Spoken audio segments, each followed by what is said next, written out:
Now, I normally don't do top 10 videos, not really my thing, but man, these videos kill. I see them kill for other people, and I've done a couple, and the couple I've done, I did a found footage, like lesser known found footage one, that still gets tons of hits all the time. And this is a list that I genuinely wanted to make. I wouldn't do a top 10 list that I didn't want to make, so here we go. Now, I know from previous videos that I've made that people want you to get to the list. Holy shit, man, that's like half the comments you get. When's this guy ever gonna shut the fuck up and just get to the list? Well, fuck it, let's get to the list. All right, so what I'm gonna say here is I am not doing this in any particular order per se, but I'm gonna start with one, and I want you to bear with me on this. And here's the thing. I love this movie. And I mean also give you an alternate title as my number 10 spot right here, because I know a lot of people will instantly hear this title and be like, this guy doesn't know what he's talking about, changing the channel. That is your fucking right. You can do that. But I'm not going to not put this movie on here because I did love it. And I don't care what anyone says. I don't give a shit how low the rating is. That film is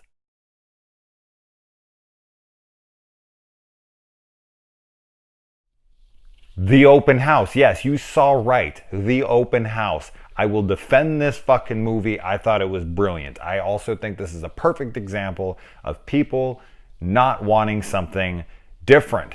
I really, in my heart of hearts, believe this to be true. But if you don't like that movie and you want to immediately say, this guy doesn't know what he's talking about, fuck him, wasn't going to sell my soul out and not put it on the list. But if you want an alternate title to throw on there instead,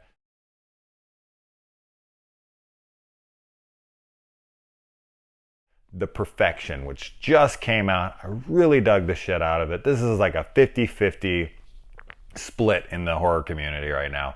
A lot of people love it. A lot of people hate it. So your, mileage may vary for this one, but I really dug the shit out of it. So, all right, moving on.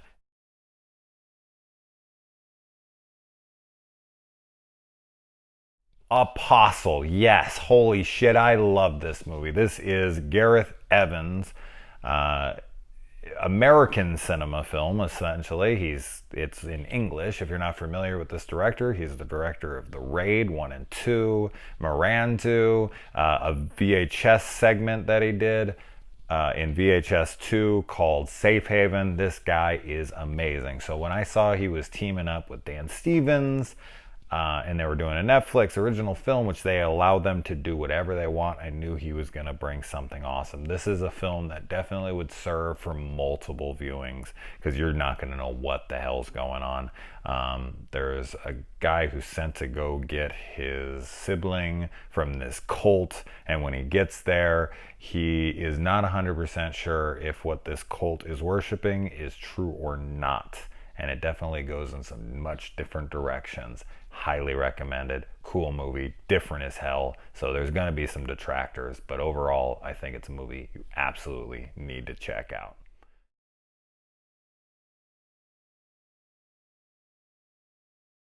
Next up, Calibre.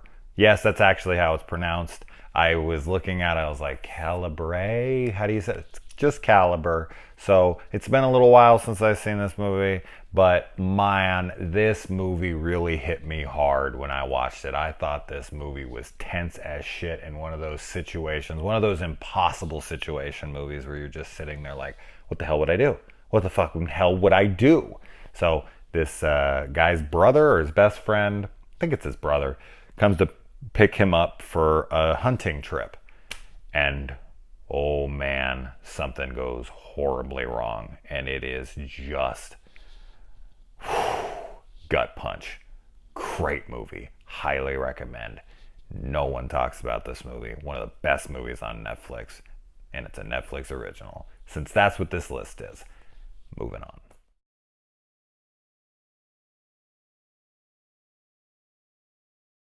Yes, What Happened to Monday? Holy shit, this is another movie completely overlooked. So Numi Rapace, that's how you say her name, right? I love this woman. I love her so much I don't even know how to say her name. No, I think that's how you say her name. It matters, but what can I do? I'm not gonna fucking sit here and Google it now. But This is a movie that is set in a future where people are only allowed to have, one kid. And this girl has, what is that, like, not sextuplets, but whatever 7 kids is. And they want, of course, they're going to get rid of them or take them away or whatnot. So this guy takes them in and he hides them. And he gives them a name: Monday, Tuesday, Wednesday, Thursday, Friday, Saturday, Sunday. There's 7 of them. And each day, one gets to go out into the world pretending to be this one single person. And so the other 6 have to wait their turn to go out. And anything that happens out there in the world to them, they have to come back and report to themselves what's going on so that they can know when they go to work or that when they go out to play or whatever, that, they're not going to be confused. Like, what are you talking about? And obviously be, the jig is up. And one day, Monday goes out and never comes back. And so Tuesday through Sunday want to go find their sister. This movie is awesome. Great action, great direction, cool twists, fantastic film. Was not talked about anywhere near enough, and I loved it.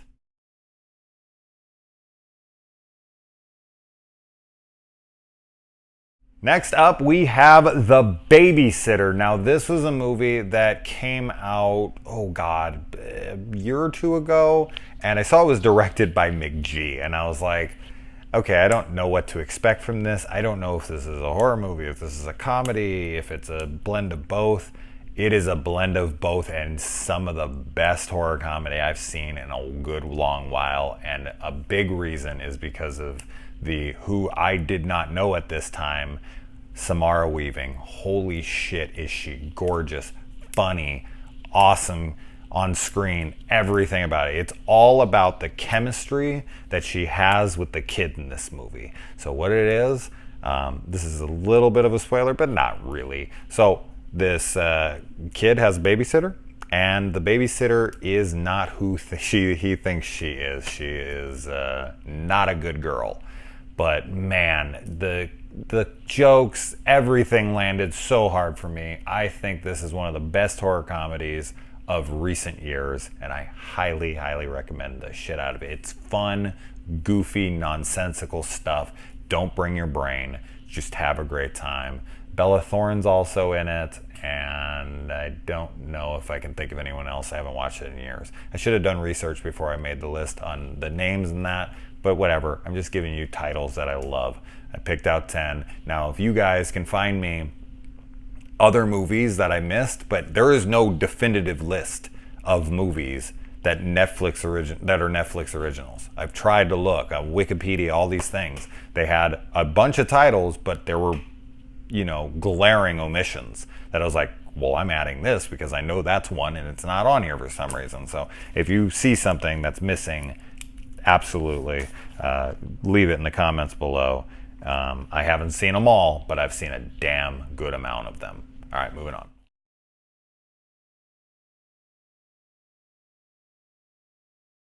I Don't Feel at Home in This World Anymore was an absolute delight. I loved it, the hell out of this film. Obviously, if it's on this list, these are all movies that I loved, but I'm a huge Elijah Wood fan, so as soon as I saw he was in this, my hopes skyrocketed for this film, and man, was I not let down. This movie has a great cast. It's got hilarious sequences. It's a dark comedy with some thriller aspects. Not really horror, but man, Melanie Linsky is in this. She's the main character here, and she's great. Elijah's hilariously awesome. This movie was directed by Macon Blair, right? The guy who's in Green Room and all of Jeremy Saulnier's movies, Murder Party, and freaking awesome. I love that guy. I love that he directed this movie. I think it's just a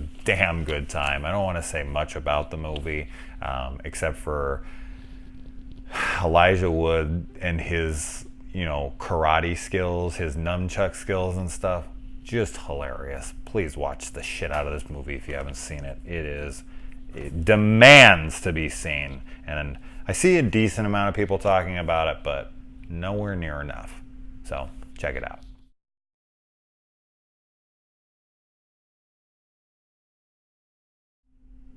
Next up, Gerald's Game. This was one I was really looking forward to. I actually read the book right before the release of the movie. Big Stephen King fan. I've watched every single adaptation he's ever made, all the crappy sequels, everything. And so, of course, I was hitting the shit out of this one because it stars the insanely gorgeous Carla Gugino. I don't know how to say this girl's last name. I'm terrible with stuff like that. But I think she's just so lovely. She's such a great actress. She's so beautiful. She nails this role. They couldn't have cast someone better for this. She just kills every bit of this, because this movie is essentially her strapped to a bed talking to herself for a decent amount of the movie. And it is always tense. It's always interesting. And Mike Flanagan always, yet again, delivers a freaking fantastic entry, which is getting me so hyped for the upcoming Dr. Sleep film. I highly recommend. It is a woman who goes out to a secluded location with her husband. They want to put some kink into the bedroom to spice things up in their marriage. There's some bad blood already kind of brewing between them, but they're up there to hopefully mend their relationship by doing something kinky. He's going to handcuff her to the bed, and unfortunately, when she's handcuffed to the bed, he ends up dying of a heart attack. And she's sitting there on the bed, fucked.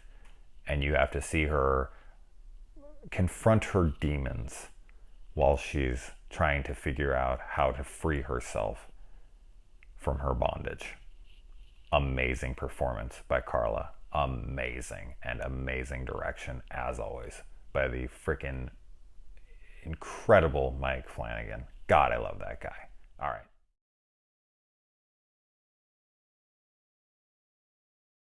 Another film I don't see anyone talking about, Ravenous. This is a foreign zombie movie and one of my favorite zombie movies of the decade. I just loved this movie. I loved the characters. I loved the tension. I loved the eeriness. I thought it was just so freaking thrilling at times. I thought it was so unique. There was just things in this. You know, the zombie genre, subgenre, I suppose, feels like it's been done to death, and it has. But I will say that in the last couple years, I have been shocked at how many amazing zombie movies have come out with genuinely original feels to them. And this is one of them. This made my top 5 of last year. I just thought this was fan-frickin-tastic, and I really, really hope that more people will give it a chance. Even though it has subtitles, you can read. Check it out.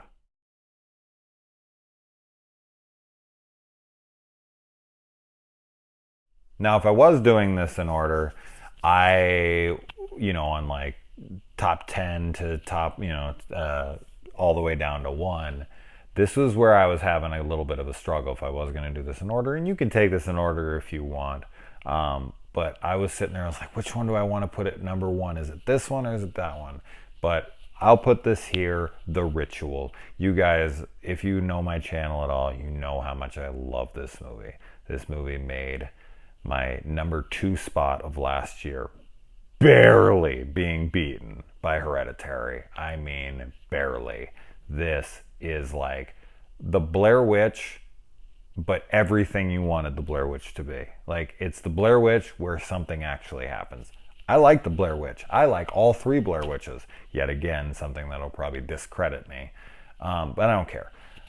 The Ritual is that movie out in the woods. A bunch of friends go out to lay their friend to rest after a tragic event befalls them.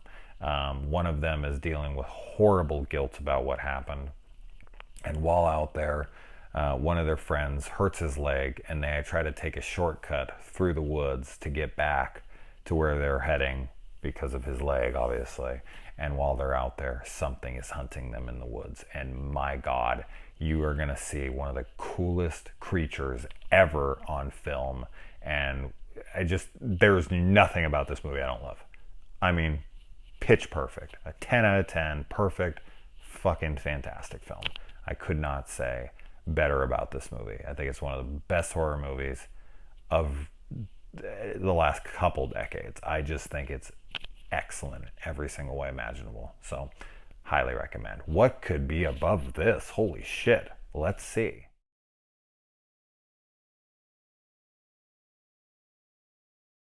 All right, number 1. So as you already saw, that film is The Night Comes for Us. As I said, I wasn't really doing this in order, but if I had to pick between this and The Ritual, like, I don't know, man. That's tough. I already am almost instantly regretting my decision, but I don't care. This, if you're a, martial arts fan, if you like those kinds of movies, if you like the Raid movies, essentially for me, this is the Raid 3. That's what it feels like. That's, you got returning actors and people from behind the camera and the guy who worked. This is as close as we'll probably ever get to the Raid 3. So, holy shit, are the fight sequences in this amazing. And here's another thing. This is crazy to me. The best fight in this scene, or the best fight scene in this whole movie, is 3 women. Holy shit, do they bring it. I can't think of almost any movie where I can say the best fight sequence in the movie, when it's a action-packed fight extravaganza like this, is a few women. I mean, I'm not trying to be sexist or anything. It's just not usually what they focus on all that much. There's been great women fighting with men and other people, but like just 3 women going at it, that fight sequence is amazing. And I just was blown away by it. But the level of brutality in this movie, the gore, the kills, the everything, perfect. This is everything I want it to be when I watch one of these kinds of movies. I want to see people just brutalizing each other in really inventive, fast-paced ways. And holy shit, does this movie deliver on all fronts. This is a worthy successor to something like The Raid. If you're a huge Raid fan and for some reason you missed this, you are going to be in love with this film. So there you go, guys. 10 films on Netflix. I know Netflix gets a lot of shit for their originals, but I think that's completely unjustified because they got some killer original movies. They've even got way more kick-ass television series, and I'm going to do a top 10 list for that, and I will try to do those in order. But there you go. This list probably ran too long for some of you, and you'll still think that I didn't get to it fast enough. I don't care. I had a fun time. Tell me your list of movies. See if I missed anything. If I'm going to be like, holy shit, I forgot about that one. Whatever. Let people know. Netflix has some fantastic originals. Check all of these out, please. They're totally worth your time. All right.